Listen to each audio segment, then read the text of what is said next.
The goal of this video is to explain how Bitcoin works under the hood, to give a clearer idea of what it really means to own, send, or mine Bitcoins.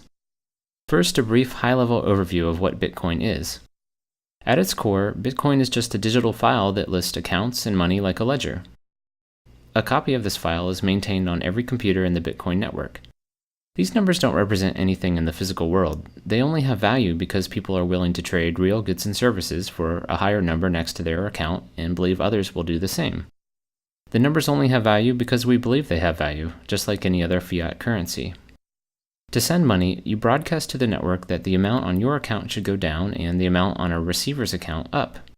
Nodes or computers in the Bitcoin network apply that transaction to their copy of the ledger and then pass on the transaction to other nodes. This, with some math-based security, is really all there is, a system that lets a group of computers maintain a ledger. While this may sound similar to the way a bank maintains a ledger, the fact that the ledger is maintained by a group rather than a single entity introduces a number of important differences. For one, unlike a bank where you only know about your own transactions, in Bitcoin everyone knows about everyone else's transactions.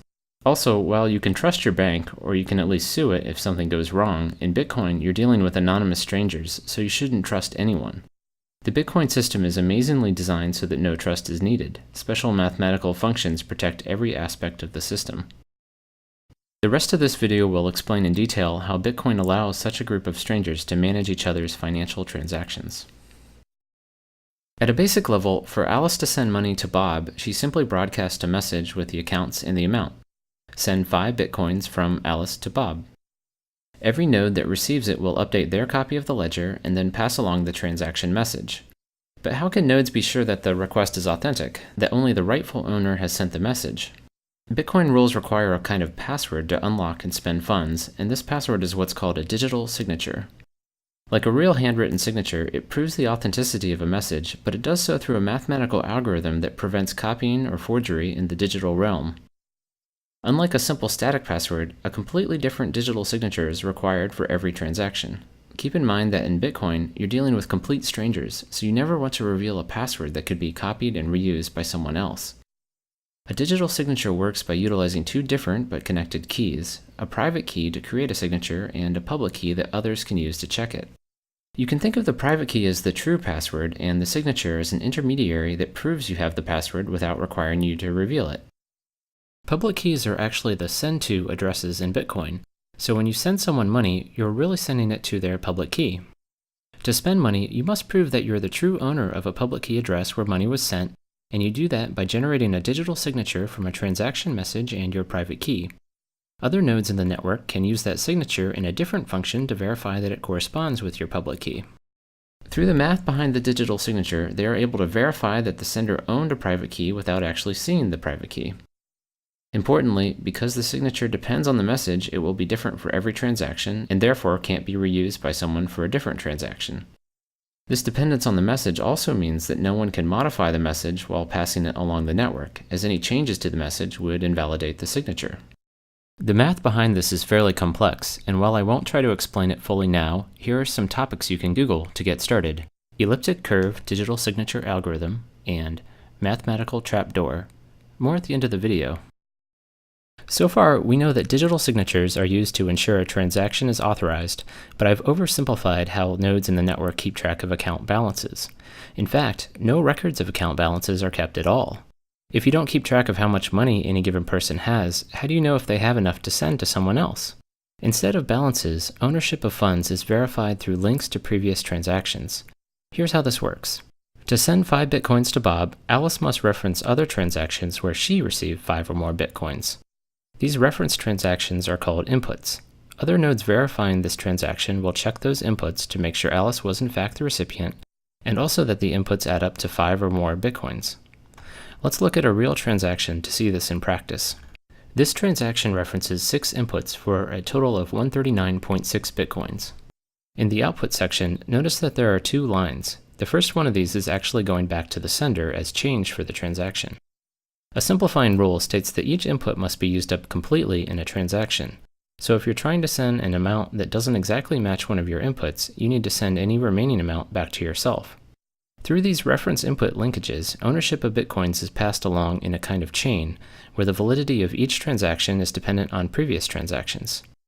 But how can you trust those previous transactions? You can't, and you should check their inputs too. In fact, when you first install Bitcoin wallet software, it downloads every transaction ever made and checks each one's validity all the way back to the very first transaction.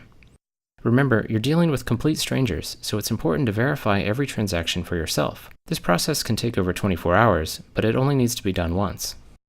Once a transaction has been used once, it is considered spent and cannot be used again. Otherwise, someone could double spend an input by referencing it in multiple transactions. When verifying a transaction, in addition to the other checks, nodes also make sure that inputs haven't already been spent. To be explicit, for each input, nodes check every other transaction ever made to make sure that input hasn't already been used before. While this may seem time-consuming as there are now over 20 million transactions, it's made fast with an index of unspent transactions. So instead of a ledger of balances, Bitcoin nodes keep track of a giant list of transactions. Owning Bitcoins means that there are transactions in this list that point to your name and haven't been spent, or in other words, used as inputs in other transactions. One interesting consequence of this ownership structure is that figuring out your own balance requires iterating through every transaction ever made and adding up all your unspent inputs. Another interesting note about transactions is that the system can support more complex ones than simply sending funds to one person. You may have noticed a cryptic-looking line of text in the output shown previously. It turns out that outputs are more like puzzles to be solved rather than simple to addresses. Rather than emailing, sending money in Bitcoin is more like putting money in a public locker and attaching a math puzzle that must be solved to open it. The puzzle is defined using a special scripting language, and while it's typically designed so that only a single owner of a public key can solve it, more complex conditions are possible. For instance, 2 out of 3 signatures could be required for an escrow-based transaction. Another example is the very first Bitcoin transaction ever made, which was a puzzle that anyone could solve. While most Bitcoin software hides the scripting layer for you, you're free to write your own software and claim conditions, although this can be risky. Over 2,600 Bitcoins were lost in one batch of transactions due to a malformed address. This highlights an important part of Bitcoin. As there is no bank or credit card company you can appeal to, any user error mistakes can result in permanent loss of Bitcoins, and not just from your own account, but from the Bitcoin economy overall. If you lose your private key, any funds associated with the corresponding public key will be gone forever. Because people will likely lose private keys due to hard drive crashes and insufficient backups, this means the Bitcoin currency will eventually be a deflationary one. Before explaining the final piece that secures Bitcoin, mining, I want to highlight a few points about anonymity in Bitcoin. If you access Bitcoin through a Tor network that hides your IP address, you can use Bitcoin without ever revealing anything more than your public key. And to avoid someone linking your transactions together, remember they're all publicly stored on every computer, you can generate a new public key for every incoming transaction. It is possible, however, to inadvertently link public keys together. In the transactions shown earlier, 6 input transactions were used as sources, and despite the fact that all those inputs were sent to different addresses, they all became linked in that transaction. The sender proved that he owned all of those addresses by supplying the digital signature to unlock each one. Researchers have in fact used these links to study Bitcoin user behavior. You might think that generating a public key receiving address could potentially create a link to your true identity, but even this step is anonymous and amazingly can be done with no connection to the network. You simply click a button in your wallet software and it randomly generates a new private and public key. Because there are so many different possible addresses, there's no reason to even check if someone else already has that key. Compare this to signing up for an email address where almost everything you might try has been taken. In fact, if you did guess someone else's key, you would have access to all their money. This is the total number of possible Bitcoin addresses. These large numbers protect the Bitcoin system in several ways, so it's useful to try to appreciate just how big they are.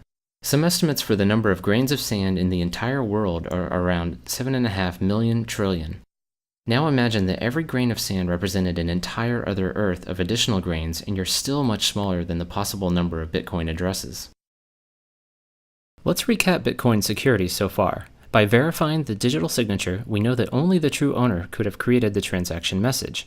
And to make sure the sender actually has money to spend, we also check each referenced input, making sure it is unspent. But there is still one large security hole in the system that can make this unspent check unreliable, and this has to do with the order of transactions. Considering that transactions are passed node by node through the network, there's no guarantee that the order in which you receive them represents the order in which they were created. And you shouldn't trust a timestamp because someone could easily lie about the time a transaction was created. Therefore, you have no way to tell whether one transaction came before another, and this opens up the potential for fraud. A malicious user, Alice, could send a transaction giving money to Bob, wait for Bob to ship a product, and then send another transaction referencing that same input back to herself. Because of differences in propagation times, some nodes on the network would receive the second double spending transaction before the one to Bob. And when Bob's transaction arrived, they would consider it invalid because it's trying to reuse an input. So Bob would be out both his shipped product and his money. Overall, there would be disagreement across the network about whether Bob or Alice had the money because there's no way to prove which transaction came first. In light of this, there needs to be a way for the entire network to agree about the order of transactions, which is very much a daunting challenge in a decentralized system. Bitcoin's solution is a clever way to both determine and safeguard the ordering through a kind of mathematical race. The Bitcoin system orders transactions by placing them in groups called blocks and linking those blocks together in something called the blockchain.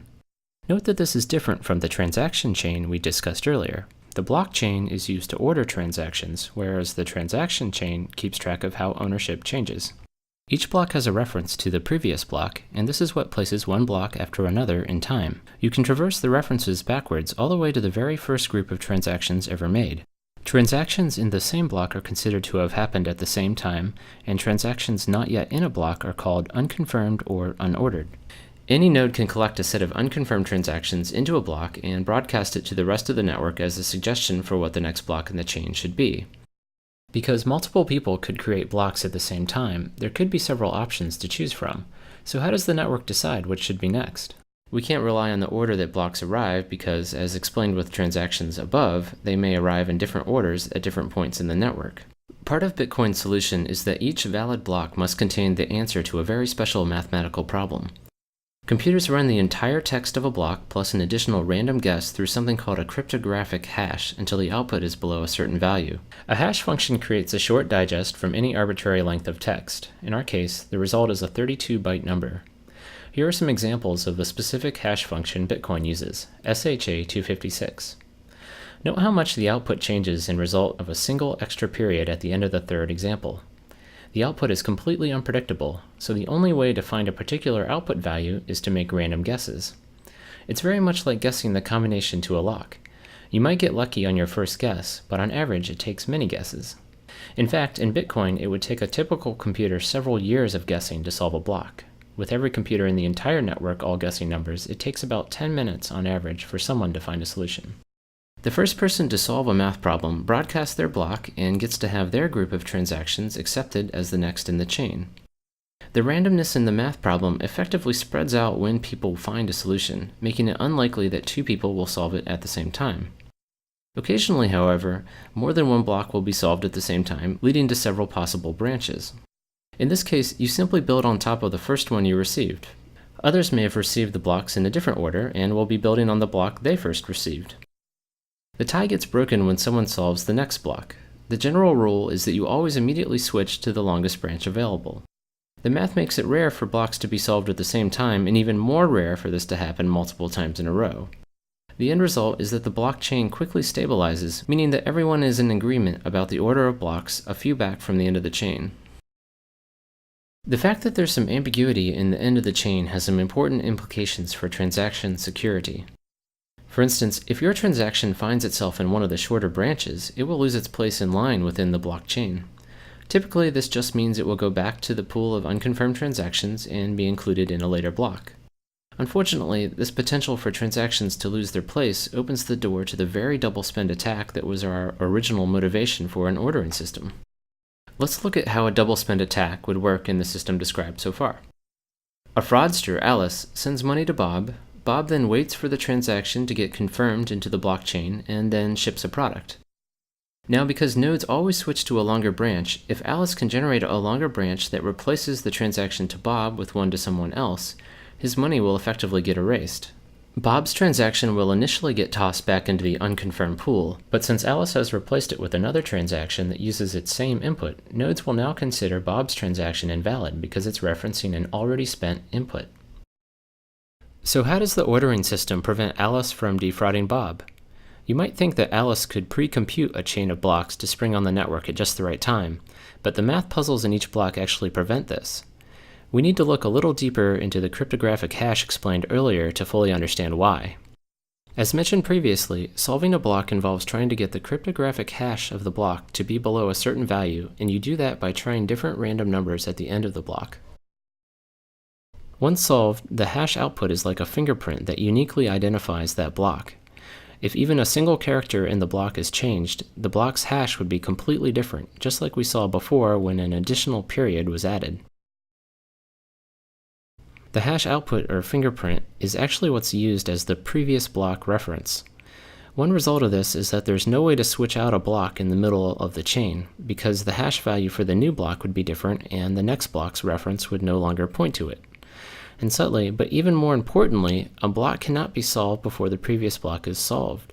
The previous block reference is part of the text that goes through the hash function, so any changes to it would require resolving. Getting back to Alice, this is why she can't pre-compute a branch. She can only start solving blocks once the block she wants to build on is solved and its hash value is known. She is therefore in a race with the rest of the network until Bob ships a product, which is when she wants to present a longer branch. One last question is whether Alice might be able to outpace everyone if she had an extremely fast computer, or perhaps a room full of computers. But even with thousands of computers, she would be unlikely to win the race to solve a block because she isn't racing any one computer, but rather the entire network. You can think of it like a lottery. She can operate thousands of computers, or equivalently buy thousands of lottery tickets, but even then, it's much more likely that someone else would win. She would need control of half the total computing power in the entire network to have a 50% chance of solving a block before someone else, and much more to have a high probability of winning several blocks in a row faster. So transactions in the blockchain are protected by a mathematical race, one that pits an attacker against the entire rest of the network. A consequence of blocks building on top of each other is that transactions further back in the chain are more secure. An attacker would have to outpace the network for a longer amount of time to carry out a double spend attack, replacing a block further back in the chain. So the system is only vulnerable to a double spend attack near the end of the chain, which is why it's recommended to wait several blocks before considering received money final. One last comment on the blockchain before explaining the final pieces of the Bitcoin system. Amazingly, nothing described so far requires any trust. When you receive information from strangers in the Bitcoin network, you can check for yourself that block solutions are correct. And because the math problems are so hard, you know that there's no way any attacker could have generated them on their own. The solutions are proof that the computing power of the entire network was brought to bear. Now that we've discussed how money is transferred through digital signatures and transaction chains, and how the order of those transactions is protected in the blockchain, let's go over the final piece, where Bitcoins come from. To send money, you must reference a previous transaction where you were the recipient, but how do coins get into this ownership chain in the first place? As a way to slowly and randomly generate and distribute coins, a reward is given to whoever solves a block. This is why solving blocks is called mining, although its real purpose is to verify transactions and safeguard the blockchain. Every 4 years, the block reward is cut in half, so eventually no more coins will be released. About 21 million in total will be created. Bear in mind that you can send down to 1/100 millionth of a Bitcoin, so the total number available will likely not limit the currency's usability. Once the block rewards cease, what incentive will miners have to process transactions? In addition to the block reward, miners also get any transaction fees that can optionally be included with transactions. Right now, miners will include transactions with no fees into blocks because their main incentive is the block reward. But in the future, transactions will likely be processed in order of the fees attached, and ones without fees will likely be ignored. So sending money in Bitcoin will probably not be free, but will hopefully still be cheaper than current credit card fees. As mentioned before, on average, it would take several years for a typical computer to solve a block, so an individual's chance of ever solving one before the rest of the network, which typically takes 10 minutes, is very low. To receive a steadier stream of income, many people join groups called mining pools that collectively work to solve blocks and distribute rewards based on work contributed. These act somewhat like lottery pools among coworkers, except that some of these pools are quite large and comprise more than 20% of all the computers in the network. The fact that some of these pools are so large has some important implications about security. As mentioned before, it's very unlikely for an attacker to solve several blocks in a row faster than the rest of the network. But it is possible, and the probability increases as the attacker's processing power gains in proportion to the rest of the network. In fact, one of these money pools, BTC Guild, has solved 6 blocks in a row by itself and has voluntarily limited its members to ward off distrust in the entire Bitcoin network. Even with substantial computing power, the farther back in the blockchain a transaction gets, the harder it would be for an attacker to change it. The current recommendation is to wait for a transaction to make it into at least one block or get one confirmation before considering it final. And for larger transactions, wait for at least 6 blocks. In light of BTC Guild's ability to solve 6 blocks in a row, you might want to wait even longer. By design, each block takes about 10 minutes to solve, so waiting for 6 blocks would take about an hour. Compared to the several seconds a credit card transaction takes, waiting this long for a confirmation may seem burdensome, but keep in mind that credit card customers can claim a stolen card months later to have charges reversed from merchants, called chargebacks, so Bitcoin is actually much faster from a merchant's perspective. The particular choice of 10 minutes was somewhat arbitrary, but extremely short times could lead to instability and longer ones would delay confirmations. As more computers join the network and specialized hardware is designed specifically for mining, the block solution time would get very small. To compensate, every 2 weeks, all the Bitcoin software recalibrates the difficulty of the math problem to target 10 minutes. For comparison, a similar digital currency called Litecoin has been able to operate with a 2.5-minute block time. In summary, Bitcoin is a mathematically protected digital currency that is maintained by a network of peers. Digital signatures authorize individual transactions, ownership is passed via transaction chains, and the ordering of those transactions is protected in the blockchain. By requiring difficult math problems to be solved with each block, would-be attackers are pitted against the entire rest of the network in a computational race they are unlikely to win. Bitcoin promises many interesting ideas, such as insulation from government meddling, anonymity, and potentially lower transaction fees. It also has many challenges, as it is currently very difficult to exchange Bitcoins for other currencies, and it has been cited as a haven for illegal activity and tax evasion, so governments may try to ban it. Also, the mathematical race that protects the blockchain uses a substantial amount of electricity. If you'd like to view a written version of this video, you can find one on my personal blog, imponderablethings.com. The blog also has some additional explanations of the math behind the digital signatures and cryptographic hashes that underlie the system.